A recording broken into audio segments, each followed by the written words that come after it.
Producer Joe here from the Working Fans Podcast. And at the Working Fans Podcast, this is just a podcast that three lifelong fans created to have a place to talk comedy and pro wrestling. Now, our comedy podcast releases every Tuesday, while our wrestling podcast releases every Thursday.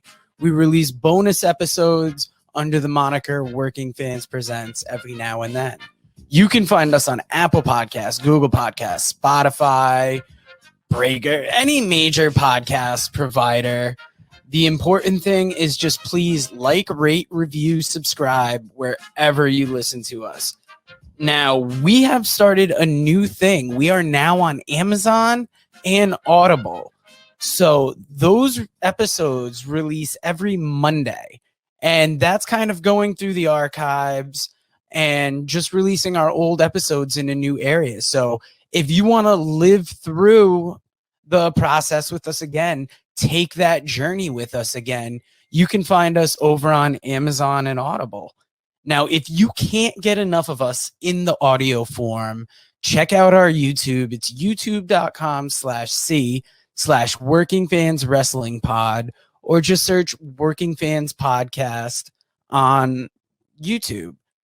We have the whole archive is up there. And if you listen to the Working Fans Podcast, you are more than familiar with the 531. That is our signature segment where we take your top 5 lists on a particular subject, vote it down to a top 3, and then debate it down to a top 1. Now, guys, if you want to hear 3 guys talk shit about comedy, wrestling, life, anything, you will enjoy the Working Fans Podcast. Fans, welcome back for Working Fans Comedycast, episode 35. This week, we're going to talk top comedic cameos in movies. And remember, next week, we will be doing a 531 on top Leslie Nielsen movies. And the week after that will be hilariously bad horror movies. Let me play the intro real quick, and we'll bring in Dave and get this discussion started.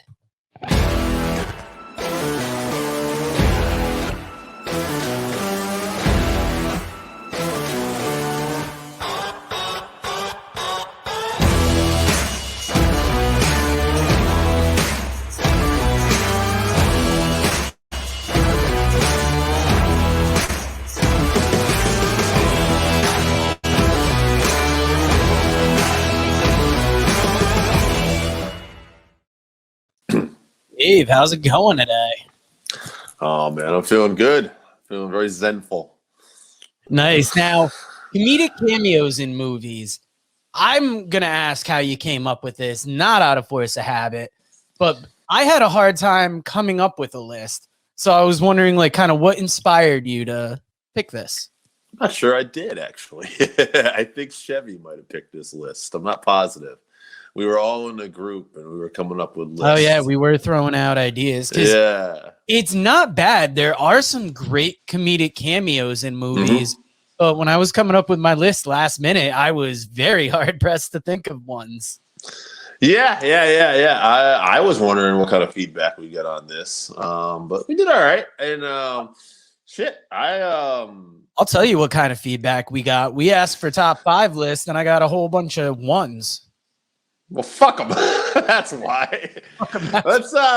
Let's hear these one-hit wonder bitches. All right, I'm going to start off with my former meat manager, the guy who runs the meat department in Waterford, Stop and Shop. Tim Ferlin had Liam Neeson in Ted 2, and he had Mike Tyson in Hangover 1, not in Hangover 2. Okay. Movic had Martin Sheen in Hot Shots Part 2. And the rest of these are from the Mothership Facebook group. That's Fans of the 605 podcast on Facebook. First up, Yale Haman had Steve Martin in Little Shop of Horrors. Oh, good one. Amal Pitts had Bob Hope in Spies Like Us and Jamie Kennedy in Harold and Kumar. Classic. Jamie Hamm had Henry Winkler in Little Nicky. Ben Rich had Bob Hope in Spies Like Us. Big Rich. Harry Priest had Gilbert Gottfried in Beverly Hills Cop 2. Sean McKinney had Jackie Mason in The Jerk. Matt Ryan, not the Atlanta Falcons quarterback, had David Letterman in Cabin Boy. Oh, okay. Friend of the show, Jason Gross, had Bill Murray in Zombieland. Oh, classic. Obin Johnson also had Bob Hope in Spies Like Us. Mike Gorham had Gene Hackman in Young Frankenstein and about 50 different people in It's a Mad, Mad, Mad World. I share that Mad World sentiment, but I actually went with my favorite of those cameos that you'll hear later. And perhaps one of our biggest responses is from the great Brian Last. Runs the 605 Super Podcast, co-host on the Jim Cornette Experience. He had Rick Moranis as Morty, King of the Mimics in Brewster's Millions. Oh, yeah. That's some classic films some of these guys picked out here. So when you were going through all that, I actually say I remember one of the things when we picked out this list, Chevy actually had said, can we do cameos? Because Bill Murray was great in Zombieland. And I heard that was one of the ones that like kind of kicked it off for us, I think, when we were talking about this. He used it as an example. That's a good one. Yeah, but great. I mean, go with Bob Hope, some of those guys did. And Brewster's Millions is a classic movie I haven't even thought about in a long, long time. So good stuff. Yeah, now I'll bring you my first full list from the Mothership Facebook group. Sean Ryan has Gary Coleman in Dirty Work, Will Ferrell in The Wedding Crashers, the Backstreet Boys in This Is the End, Horatio Sands in Step Brothers, and Neil Patrick Harris in Harold and Kumar. Thank you. I was trying to think of that one tonight. I did not make my list. I was like, is it Neil Patrick Harris did one of these? Harold and Kumar. Yeah, excellent. I wish I had thought of that when I was making my list. It was on the other side of the paper. Yeah, he was awesome in that. He did both movies. I got a list from comedian, friend of the show, Pat Oates. Pat's got his own podcast too. The POS. Yeah, there's the POS podcast, and then Pat we should do our homework before we do this. We let you down, brother. We fucked up. This is on us. Just Google Pat Oates, fucking listen to his podcast. He's great guy, even better comedian. He really is. I might get that out later. Anyway, he's got David Bowie from Zoolander, David Hasselhoff from the SpongeBob movie. And I don't know if this was a comedy movie, but whatever. I gave it to him. Stan Lee in every Marvel movie, because it's great cameo. Stan Lee always put himself in there. He's usually pretty funny when it happens, because it'll be just like a funny line after something happens, and knowing the guy created it all. We'll give that. Absolutely. And then we got Bill Murray in Zombieland, and then he put, and I don't remember this cameo. I'll have to go back and watch it. Ooh. Don't worry about that. I'll take there he is. Pat Oates is calling right now, giving us the name of his podcast. But the next list up I got is Evan Ryan Tolley from the Mothership Facebook group. He's got Derek Jeter and the Other Guys, Bill Murray in Zombieland, Chris Farley in Dirty Work, and of course, Bob Barker in Happy Gilmore is a classic. Bob, that is very good. I wasn't handling business.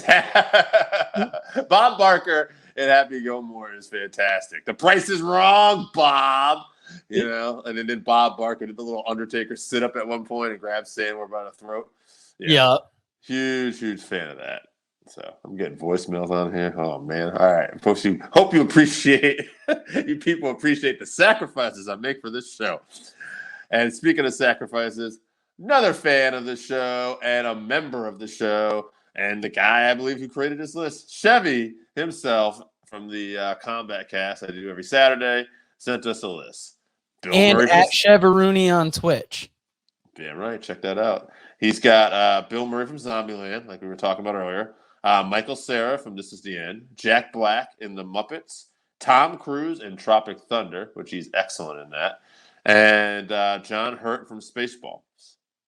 Ooh, I saw that on another list I was looking at. I was surprised. I don't remember him in Spaceballs, or I just might not know who that is. Now, Jonathan Meisner from the Mothership Facebook group has Jackie Mason in The Jerk, Richard Pryor in Car Wash, Steve Martin in Little Shop of Horrors, Rick Moranis in Brewster's Millions, and John Candy in the Blues Brothers. John, I forgot about that. Another excellent cameo there, too. John Candy's going to make another list here later, I know, too, and some cameos. Forgot John Candy was all about them cameos. Nice. Now, we got Jesse from New Hampshire. He's got Bill Murray from Zombieland, Will Ferrell in Wedding Crashers, Mel Brooks in Robin Hood Men in Tights, Jerry Garcia in Half Baked. I forgot about that one. And Chuck Norris in Dodgeball, which I thought was a great cameo, too. Oh, yeah. There's a lot of good ones in there. Next up, I got Philip Allen from the Booking the Territory group on Facebook. He's got John McEnroe and Mr. Deeds, Mortimer and his brother from Trading Places. Oh, fuck yes. He's got Mike Ditka in Kicking and Screaming and Kareem Abdul-Jabbar in Airplane. That's a good one, too. I actually was, when I had originally planned on doing this list, I had those two guys from Trading Places in this, and I forgot about them because they made a couple cameos, too. Now, it wasn't just that. And I think in Coming to America, too, we even see like a painting of them at some point. So those guys just love to sneak into these Eddie Murphy movies. So I always thought that was pretty funny. Nice. Big fan. I got Randy Osga, big fan of the show. Mike Tyson from The Hangover. Will Ferrell from Wedding Crashers. Chuck Norris from Dodgeball. Tim Robbins in Anchorman. Tom Cruise and Austin Powers Goldmember, and Matt Damon in Europe Trip. Also, Beyonce Knowles was in Austin Powers. Wait, was she? She might have been actually one of the. She wasn't a cameo. She was actually a co-star. I forgot about that. Never mind. There was a couple. Britney Spears, I think. Yeah, there was a couple of things that like I wasn't sure if it was a cameo in a movie, and then I thought about it. I go, nah, that was more like a minor role. Remember Danny DeVito? I think he was like mining me in that, like for the movie. Like they were playing the movie Austin Powers inside the movie Austin Powers. He's like, I'm mini me. Ah, I don't know. That's one of my favorites. Oh yeah, there was a couple of people I saw. Yeah, and Anchorman now, too. The next list I'm going to bring you. Oh, the next list I was going to bring you is mine. I've got obviously Bob Barker and Happy Gilmore. I chose the Jack Benny cameo in It's a Mad, Mad, Mad World, even though there's hundreds of comedic cameos in that. I got Bob Saget in Half Baked. Yes. Will Ferrell in The Wedding Crashers. Oh, yeah. I don't even know that I picked that. Jesus. The Meatloaf! A couple minutes ago. We want it now! And then anybody that knows me, knows my love of hip-hop, knows my love of Kanye West. So I have to. Oh, okay. I never saw Anchorman 2, so. Oh, you're missing out. It holds up. Try not wearing a bra next time. That's from Anchorman 1. I used to say that to Cran. Anyway, that's another funny story. My ex-wife at one point had, she wasn't my ex-wife yet, but she worked with us. And she had more like this is probably so inappropriate for the podcast, but basically, this is what the people come for. Yeah, she was looking pretty good this day, I remember Cran said to me the next day, she gave a whole new meaning to try not wearing a bra next time. I was always like, fucking Cran. And that's my wife, you son of a bitch. Yeah. I knew he had a thing for her. Anyway. Cran's a great dude, by the way. Maybe I'm not telling that story in the best light, but we love Cran. Shout out to Cran. Thank God that's not his government name, or else people would be sending him hate tweets and shit. Yeah. Cran did not send us a list, but Michael Flynn did. We just decided to besmirch his good name here. Yeah. Next time, send a list. Even I don't ask you, just send one. Bitch. He's got Mike Flint though. Mike Flint's got Bill Murray from Zombieland, Matt Damon from Eurotrip, Tom Cruise from Tropic Thunder, John Candy in Home Alone, and Mike Tyson in Hangover. So John Candy getting on twice. Yeah, I have a feeling the top 3 portion of this is going to be difficult because we've got like so many far-reaching ones Yeah. that it's like there's only going to be a couple that show up on every list. I feel Bill Murray. We got next up. We got Yep. Next up, we got Anthony DeSalvatore. He's got the T-1000 in Wayne's World. All the news people in Anchorman. Chuck Norris in Dodgeball. Burt Bacharach and Elvis Costello and Austin Powers. Mm. And then his last comment was, plus they had a bunch in the first few scary movies that were priceless in no particular order. Okay. I got our boy, Scott from Voluntown. He's got Bill Murray from Zombieland, Tom Cruise in Tropic Thunder, Robert Patrick in Wayne's World, John Hurt in Spaceballs, Jay Muse in Feast, and Matt Damon as in Eurotrip as an honorable mention. Wow. Jake Rule even on that one. Yeah, I mean, coming through. That's it for me other than myself. What do you got? Yeah, my last list is 3. Chris Keese has Weird Al in the Naked Gun movies. Reggie Jackson in the Naked Gun. Rich! I must kill the queen is the quote he had after that. And then Enrico Palazzo in the Naked Gun. This motherfucker just likes the Naked Gun movies. Okay, he's going to be ready for our Leslie Nielsen list next week then. Make sure yeah, watch him not even include it. Like, nah, that was trash in Leslie Nielsen's world. You better get him. Make sure you message him directly if he doesn't respond. Yo, bro. Chris Keese, we're getting in the ass for that Leslie Nielsen. Clap them cheeks. You ready, son? Yeah. Bill Murray and Zombieland obviously made the cut. You know what else we got to do? Let me give my list. Hold on. Oh, I thought you said you were on a list. No, I said I just got myself left. Hold on. I wasn't even listening. I just ate time. Yeah. Typical big player Joe here. All right. I got Bill Murray from Zombieland. He also dies in this. I think that's pretty cool. Will Ferrell from Running Crashers. The Meatloaf. We want it now. Girls at funerals are so horny. It's not even fair. It's like fishing with dynamite. Great lines. Chuck Norris and Dodgeball. I wanted a second too. And Mike Tyson in The Hangover. Tom Cruise in Tropic Thunder. Again, a lot of people picked that. I picked it. But in retrospect too, I kind of agree. I think it might have been a minor role. He was all dressed up. Like you couldn't tell who he is. But he was in the film a decent amount, I thought. And you could almost even argue that with Mike Tyson too. But anyway. Yeah, now, obviously, Bill Murray and Zombieland made a lot of lists.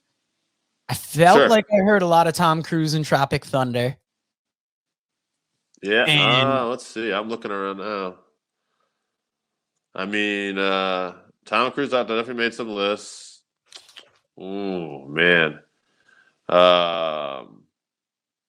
Will Ferrell and yeah, let's give it to Will Ferrell. Will Ferrell and the Wedding Crashers is that third spot. All right, so let's argue for a minute because Bill Murray was in a ton of these lists. Let's just start looking at the best. All right, let's think about this for a second. All right, so we got Bill Murray, we got Tom Cruise, and we got Will Ferrell. 3 powerhouse actors, by the way. Yes. Now, Will Ferrell, I think, I'm not saying we should go with him. I think he has some of the more quotable lines out of this. You know, that mom, the meatloaf, all that shit is like people fucking repeated that all the time. You know, it was gold. Yeah. Tom Cruise by far steals the fucking show to me in terms of like, he's not even like, you know, like you had to listen to the voice, right? Like, you know, for me, I remember like I was in that theater watching Tropic Thunder, which is a great movie, by the way. But I remember I was thinking like, who the fuck is that guy? And I figured it out. And I whispered to my then girlfriend at the time, and she was like, no fucking way. And then, of course, the credits, and she's like, unbelievable. And I'm like, yeah, bitch. That's right. We're getting that ass later. Yeah, who's retarded now, bitch? Yeah, that's right. I ain't retarded. Dave doesn't talk to women like that anymore. He's cleaned up his act. Absolutely. Plus, I didn't get in that ass. I assure you that. She didn't let me. But yeah, and I don't do that. But anyway, so I think you know that Bill Murray was fantastic. It's very memorable. We had him on his list, but I don't think it. I think he needs to be the first to go. Honestly, as much as I love him, and I think Bill's my favorite actor out of the three, and Tom's great, but like, and Will's great too. But like, I think Bill and Tom are the better actors. I just think that cameo is good as it was. I think Will Ferrell was a little more quotable, and I think Tom Cruise was just a better all performance. Yeah. And I think we need to argue out what means more. And I think in this case, I'm going to go with performance. I think. I mean, you got to. It can't just be based on names, like, or like just your feeling of the actor. Like, we all love Bill Murray as a comedian. Probably even more like the more you hear about him as a person. But when you're going just with cameos, like you said, Will Ferrell super quotable, and Tom Cruise just amazing performance. He stole that movie with a limited time, and to put like a wrestling tag on it, like he made the most of his minutes. Yeah. Right? He had X amount of minutes, and he fucking stole the show. I mean, if it were up to me, I would have to go with Will Ferrell. Tom Cruise cameo as much right now. It's been a little bit since I've seen Tropic Thunder. So my personal feeling would be Will Ferrell. Well, I'll tell you what, if we're just going with favorites, I mean, I'm trying to give it to Tom because I felt like he stole the show, but I just watched Wedding Crashers too, though, so I was trying to dismiss recency bias. But fuck it, Will Ferrell it is. Suck our dicks, Tom Cruise. Just kidding, Tom. We love you. If you ever happen to see this, get at us. Well, do you think, so you would say that Tom Cruise's performance is better? I just think he stole the show. Yeah, I mean, because it was a completely different guy. Like he just, he had the makeup and everything. He was bald. He was fat, and it was just something. I don't know. It was totally outrageous. I loved it though. Well, Dave, let's take it a different direction. The music's playing. You know what that means. We're gonna give it to Tom. People decide. Yeah, I mean, let us know in the comments what you think. Was Will Ferrell's cameo better than Tom Cruise's? Yeah, message me. Get at us on social media. You know where to find us. We don't fucking hide. Yeah, get at our ass. Clap our cheeks. Guys, we will talk to you later. All right, our guest today has written on the Comedy Central roast of Alec Baldwin and Bruce Willis. He was a consulting producer on The Comedy Jam, co-producer on Crashing, and a producer on Upload. He has appeared on Conan, Last Comic Standing, and Roast Battle. He has 2 comedy albums, Sadamantium and Mega Man Child. He is one of the hosts of the Wrestle Roast podcast. We are honored to have the mighty Mike Lawrence here. On Instagram, he is at Mike Lawrence Comedy. On Patreon.com/WrestleRoasts. Mike, how we doing, man? I don't have a Twitter. I don't think. I wouldn't want people to go to the wrong Twitter. You know what's funny? Just so off air, we were just talking when I was looking something up. It directed me to another Mike Lawrence, and Joe asked me, he goes, "Oh, does he play music?" And I looked down, I go, "No, this one is an 81-year-old bridge player." I was like, yeah. So I don't think. Yeah. We're all winners. I will have you know that so no Twitter. Credit list is longer than Alberto Del Rio's arrest record. Barely. Let's compare when we're both dead.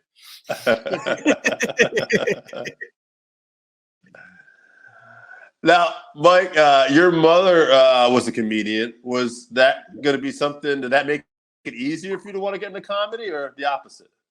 No, it was the reason I didn't want to. I did poetry for years, and there was no money or prestige or joy in it. And then, but I liked performing. I liked the attention, and I was like, I'll try comedy, and it was good. Like I was able to talk to my mom about it and stuff, so it helped in terms of bonding. But yeah, I mean, I saw what comedy actually was growing up, and nothing about that made me want to do it. It's funny you said with poetry, though. It's like, I was like, you hit like no money, no fame, but then you said no joy. And I'm like, oh, man, like, why would you want it at this point then? Yeah. So When was the first time you thought you made it in comedy then, as you were going along in comedy? I would say, like, making it to me as when you could pay your rent, doing comedy. And so that was about like 2011, 2012. I owe a lot to John Oliver, who took me on the road with him for a good amount of tour dates, and then put me on his TV show, and with that I was able to start making a living. Not a great one at first, but I was collecting unemployment before that, and I was stocking restaurants at LaGuardia, so it was definitely life changing. And even like making 30,000 a year doing stand up was like the richest. I mean, it really was the richest I'd ever been, but also by far the richest I'd ever felt. Did you have, I mean, you saw, like you said, the behind the scenes, with your mom being a comedian, you saw what comedy was, but did you still have some favorite comedians, you'd say, growing up that maybe influenced you too? Oh, yeah. Yeah. I mean, and it's funny because, like, I watched a lot of stand up with my dad. Like, my mom, I think, was too deep in it. She'd always have an anecdote like, "Oh, that guy's a hack," "Oh, he tried to touch me." Like all these, like, two real stories, which now, like, I'm fascinated / horrified by some of them. I was just a kid then. Carlin was a big influence. My dad and brother loved watching Def Comedy Jam, so like Bruce, like a lot of those performance stuff. BET Comic View was like big in our house. And I remember seeing the first house party with the comic Robin Harris as kid's dad. Was like that was like the funniest guy to me when I was like 7 or 8. And In Living Color was really big, and I was a big Jim Carrey fan and a big Damon Wayans fan. So yeah, like a lot of it was more so sketch than stand up. I mean, but we would watch Carlin, and I'd say the first comic I identified like connected with, like, on a personal level, was probably Patton Oswalt. Of just like, oh, you can talk about nerd shit? That's cool. That's awesome. Yeah, it's funny. I don't know. I was thinking about it. Like, it was like, what is it? Like, I was a huge fan of African American comedy stuff growing up too, like Pryor, Murphy. And I was like, what is it? The whitest redheaded people end up loving, like Pryor and Murphy. Yeah, I think like, I mean, one, it's just funny, but like the sincerity and the performance aspects of it, especially like, when you're a kid and there's like an adult named Sinbad, that's cool. Right. That's so true. In his pants. Now, so you're on the journey here in comedy. What was some of the best advice you've ever received in comedy? I think, I think some of it was from, my mom told me get an education no matter what. And, she was like, yeah, move to New York if you want. And she had never, she stayed in Florida the whole time, but she was like, yeah, but get the degree and so stuff like that. And I never used a degree. I've used comedy. So, but it's something that if I had a kid, I'd probably say to them too. It's a practical thing. And I think just, I'm trying to think, like, I've gotten a lot of advice over the years. I think just like enjoying every moment. I don't remember who told me that, but like just being happy. I think, seeing John Oliver, the thing, like, a lot of the best advice I got was just watching people that I loved and respected, and seeing the way that they did things and the way that they treat people. was really helpful. Tom Papa gave me my first writing job, and that guy gave me a lot of great advice. Mark Maron gave me a lot of great advice. Amy Schumer. And seeing how they led by example. The comedians that would surround themselves with younger people that would challenge them to be creative and things like that was inspiring to me. Now, I was just thinking too, like Jordan wrote down about some of the roasts and stuff I know you wrote for, and you've been on the roast battle. When did you realize you had a knack for like roast jokes? Oh, when I worked at McDonald's. Really? Able to like make fun of people in the drive-through and employees and stuff. Like, you had to have thick skin just so the acne would have a place to live. Working at McDonald's, so it was definitely there. I mean, maybe before that in school, I was picked on, and I would make fun of people back, but I would definitely say, I was born in the shadows of the golden arches. So funny. I love the Batman references. This is great. We definitely are into the nerd stuff. I love it. Oh yeah. Is that a bat behind you too? I think I might. Yeah, it's a Batwing and a stilt man. I love it. That Dark Knight. Okay, this is off topic, but just because you talk about the Dark Knight to me was for growing up. I'm 44, so I grew up off those, the goofy Superman, and I loved it when I was a kid. But I was starting to get away from it a bit, and then like the Dark Knight series came, and I was like, oh, this can be done really, really well too. You mean the movies or like the Dark Knight Returns comic?